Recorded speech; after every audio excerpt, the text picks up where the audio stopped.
नमस्कार, स्वागत आहे तुमचं लोकमत.com मध्ये. मी प्रशांत मदाने.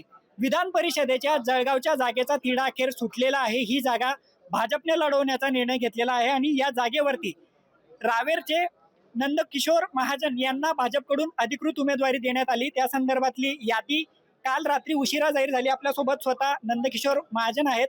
उमेदवारी मिळाल्यानंतर पहिली प्रतिक्रिया काय भाऊ तुमची?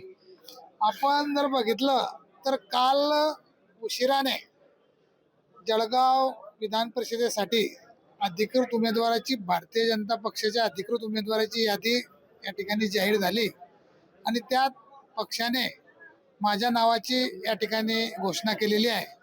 खरं तर मी पक्षश्रेष्ठीचं, पक्षाच्या सर्व नेत्यांचं खूप खूप मनापासून या ठिकाणी आभार मानेल की माझ्यासारख्या एक पक्षनिष्ठ कार्यकर्त्याला या ठिकाणी खूप मोठी संधी या ठिकाणी भारतीय जनता पक्षाने उपलब्ध करून दिलेली आहे. आता मैदानात तुम्ही उतरलेला आहात. समोर ठाकरे गटाचं आव्हान या ठिकाणी दिसतंय. ठाकरे गट उमेदवार त्यांनी देखील दिलेला आहे. किती ही लढत रंगतदार असेल, काय तुमचा एक अंदाज आहे? निवडणूक आली म्हणजे लढत ही होतच असते. कुठलीही निवडणूक आपण सोपी समजायची नसते, परंतु आपण जर आपल्याच माध्यमातून आपण या जिल्ह्याचं सर्व चित्र जनतेसमोर ठेवलेलं आहे.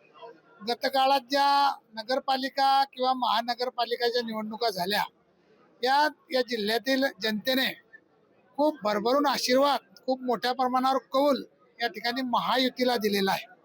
महायुतीचे अनेक नगरसेवक, अनेक महापौर या ठिकाणी अनेक नगराध्यक्ष या ठिकाणी मोठ्या प्रमाणावर निवडून आलेले आहे.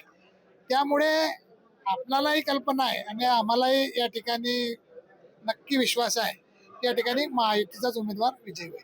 आता जसं तुम्ही म्हटलं की महायुतीला या जिल्ह्यातल्या जनतेने कौल दिलेला आहे, पण आपण जर चित्र बघितलं तर शिंदे सेना देखील या जागेसाठी आग्रही होती, पण तडजोडीमध्ये भाजपने या ठिकाणी बाजी मारली. शिवसेनेच्या काही आमदारांची अशी भूमिका होती की जर आम्हाला जागा सुटली नाही तर मैत्रीपूर्ण लढत होईल.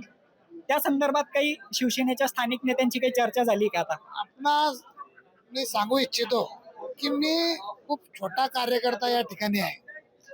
नेत्यांच्या लेवलची जी चर्चा आहे ते नेत्यांच्या लेवलला या ठिकाणी आमचे नेते आदरणीय या महाराष्ट्राचे संकटमोचक आदरणीय गिरीश भाऊ असतील, गुलाबरावजी पाटील असतील, आमचे दुसरे मंत्री महोदय आदरणीय संजीवभाऊ सावकारे असतील, यांच्या माध्यमातून ती चर्चा होईल. परंतु मला नाही वाटत की या ठिकाणी मैत्रीपूर्ण लढत होईल.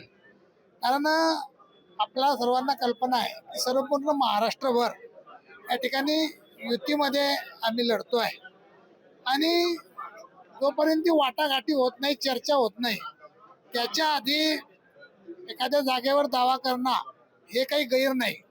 आपण जर बघितलं असेल तर या ठिकाणी आमचे शिवसेनेचे नेते आदरणीय गुलाबरावजी पाटील यांनी त्यांचे चिरंजीव आदरणीय प्रताप पाटील यांच्यासाठी या जागेची मागणी केली होती आणि ती काही गैर नव्हती. कारण आपण बघतोय की गुलाबराव पाटलांचं राजकीय आयुष्य या ठिकाणी त्यांनी समाजसेवेसाठी वाहून दिलेलं आहे.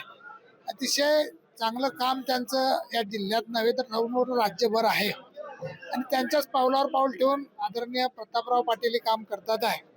सुदैवानं मागच्या जिल्हा परिषदमध्ये प्रतापराव पाटील माझ्यासोबत त्यांनी जिल्हा परिषदेत काम केलं. ते माझे चांगले मित्रही आहे आणि त्यांनी अतिशय चांगलं काम या ठिकाणी उभं केलं आहे. म्हणून त्यांनी अपेक्षा करणं हे काही गैर नाही. त्याचबरोबर पाचोऱ्याचे आमदार आदरणीय किशोरप्पा पाटील यांचे चिरंजीव यांनी त्या ठिकाणी त्यांचे नाव या ठिकाणी आणि किशोरप्पांचंही काम 2 टर्मचं काम खूप चांगलं, मोठ्या प्रमाणावर 2-3 टर्मचं काम खूप चांगलं काम किशोरप्पा त्या ठिकाणी करतात आहे आणि त्यांच्याच पावलावर पाऊल त्यांचे चिरंजीव सुद्धा काम करतात आहे. म्हणून त्यांनी मागणी करणं काही गैर नाही. परंतु वाटाघाटीत एकदा जागा भारतीय जनता पक्षाला आली तर मला असं वाटते आणि म्हणजे आमचे सर्वांचे एकमेकांचे खूप स्नेहाचे संबंध आहे. त्यामुळे मला नक्की विश्वास आहे की आम्ही महायुती म्हणून सर्व एका दिलाने, एका ताकदीने लढू.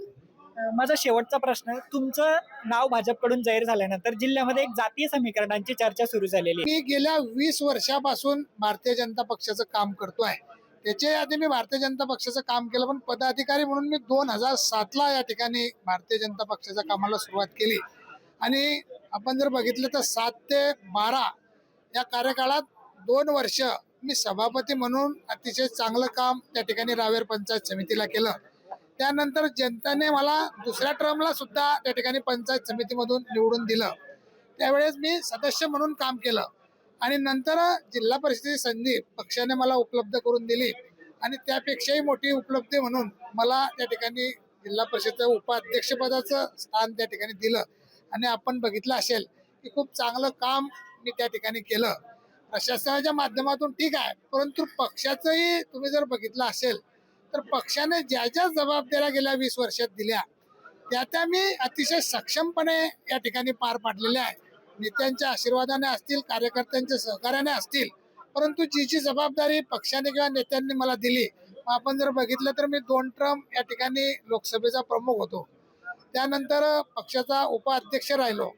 आता पक्षाच्या संघटनात्मक निवडणुकीची 2 जिल्ह्यांची जबाबदारी माझ्याकडे होती. अशा एक ना अनेक जबाबदाऱ्या मी सांगता येईल. नगरपालिकेचेही आदरणीय आमचे नेते आदरणीय गिरीश भाऊ महाजन यांनी माझ्यावर विश्वास ठेवून तिकडच्या आमच्या रावेर भागातल्या 2-3 नगरपालिकांची जबाबदारी माझ्यावर दिली होती. तेही आम्ही सक्षमपणे पार पाडलेली आहे.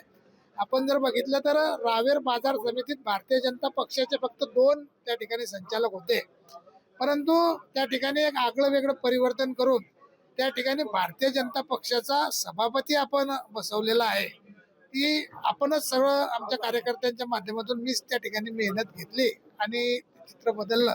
असे एक ना अनेक पक्षाचे कामं जे असतील ते मी अतिशय प्रामाणिकपणे पार पाडले आणि आपण जर बघितलं तर पक्षाशी कधी प्रतारणा मी या ठिकाणी केली नाही. अतिशय प्रामाणिकपणे पक्षाचं काम केलं आहे. त्यामुळे पक्षाचं काम करणाऱ्या माणसाला कुठल्या जातीपातीचा कुठला विषय नसतो आणि राजकारणात काय कुठल्या जातीपातीचा विषय नसतो.